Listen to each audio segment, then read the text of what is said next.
Hey guys, today we're going to learn how to check unread messages on Messenger. And in order for us to check for unread messages on Messenger, all we have to do is to launch our Messenger application. And since I'm using a different phone, in order for us to see unread messages, ours will be highlighted on white.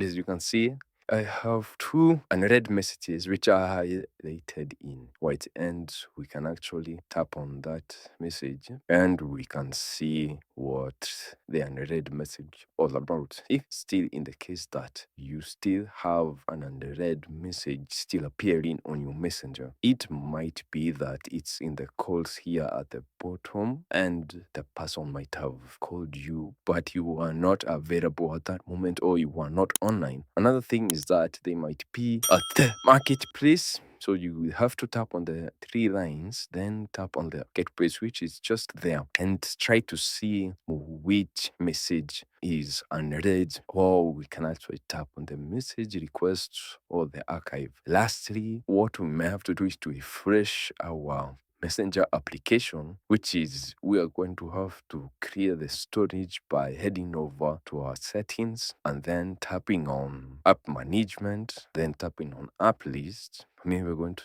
search for the Messenger application. Then we're going to tap on storage and cache, and we are going to clear the storage and the cache since the messenger might be having some kind of a default settings or error. And thank you guys for watching this video. Please do like, share, and subscribe, and I'll see you guys on the next video.